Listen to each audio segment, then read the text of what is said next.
Les Voix de l'APP, le podcast de la préfecture de police. Le 28 avril 2022, Julie, gardienne de la paix, et 2 de ses collègues portent secours à une femme sur le point d'accoucher dans un VTC à Saint-Mandé. Elle nous raconte comment leur travail d'équipe a permis à la mère et à l'enfant de s'en sortir sains et saufs.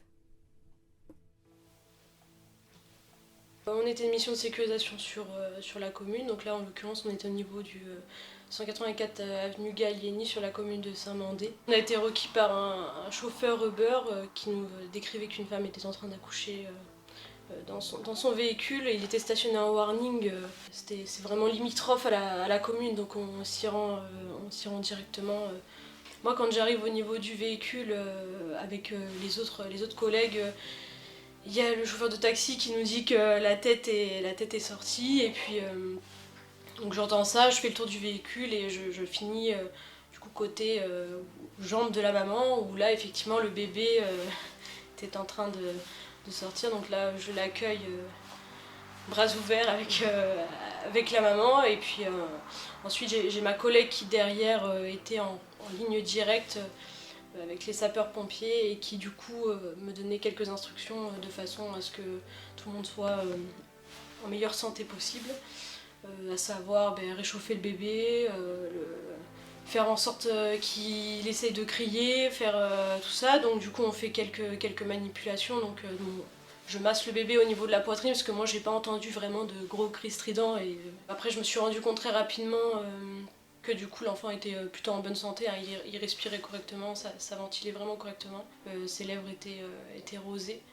Samu est arrivé sur place une demi-heure après qu'on les a appelés. Les pompiers sont arrivés déjà dans un premier lieu, ils ont pris en charge la maman. Après on a aussi un passant qui s'est arrêté, qui est médecin à l'hôpital de La Fontaine à Saint-Denis, qui s'est arrêté et qui du coup a pu ausculter la maman et s'assurer, et nous rassurer nous aussi, que voilà, tout le monde allait bien. Donc on a régulièrement des télégrammes qui tombent, des appels à candidature pour pouvoir participer à des séances de secourisme. Donc ça c'est des choses auxquelles on a accès.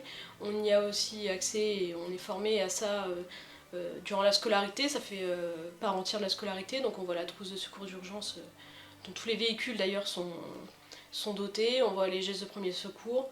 D'ailleurs c'est aussi grâce à cette TSU qu'on a pu mettre du coup le bébé et la maman au chaud, puisque mon chef a directement pensé que voilà, la couverture de survie pouvait être utile dans ce moment-là, quoi. Puis il faut pas oublier aussi sur ce genre d'intervention, c'est vraiment un travail d'équipe qui prime, quoi.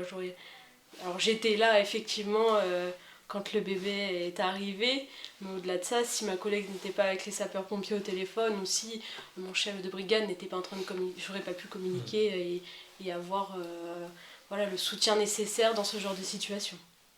On peut pas intervenir tout seul sur ce genre de situation. Après, le chauffeur de taxi a été très honorable là-dessus, hein. Il a eu les bons réflexes.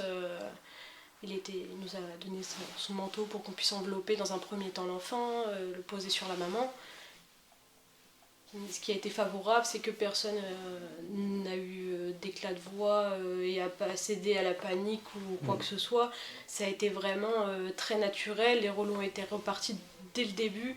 Il n'y avait pas un attroupement autour de la maman, voilà, une personne s'occupait de la maman, une des secours, l'autre de transmettre. Enfin, c'était vraiment très très fluide, et c'est ça qui a fait que ça a pu aboutir à quelque chose de très positif, quoi.